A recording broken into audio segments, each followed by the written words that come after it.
Around 300 BCE, the Gali was a gender nonconforming group of mostly eunuchs who wore bright feminine clothing, wigs, makeup, and jewelry, and spoke with feminine mannerisms. They referred to each other as sister and were free to marry men or women. Almost every ancient culture recognized that some people just don't fit into the gender binary, similar to the two-spirit people found among indigenous Americans. For this week's Queer History, here are some of your trans and gender nonconforming siblings from across the world and across time, aka the third sex. Samoan people recognize male, female, fa'afafine, and fa'afetema as four genders, with the last two being gender-fluid identities. They are tasked with caring for the elderly and teaching sexual education. Since the 1500s, Naples, Italy has recognized the femminili, people assigned male at birth who present as women and perform traditionally female tasks like sewing, cleaning, and caring for the elderly. Femminili are considered good luck, and they have historically been present at births to hold the baby as a type of blessing. They also conduct weddings and traditional board games. Two-spirit is a term that's been generally accepted by many indigenous American tribes to refer to people who are neither male nor female.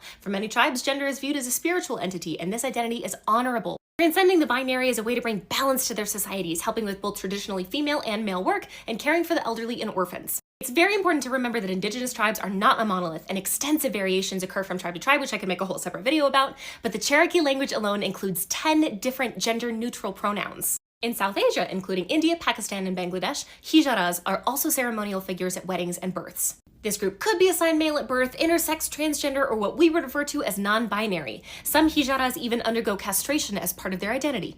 In Oaxaca, Mexico, people who are assigned male at birth but fill female gender roles are referred to as muxes. They are respected for their work bridging male and female social circles, and similar to two-spirit traditions, serve as religious and ceremonial figures. There's even a festival every November in Oaxaca to honor the contributions to their community. In Kenya and Tanzania, the mashoga are people assigned male at birth who begin living as women at a very young age. This is a loose term and can describe many other identities as well. The Sekrata in Madagascar are AMAB people who are raised as girls and live as women.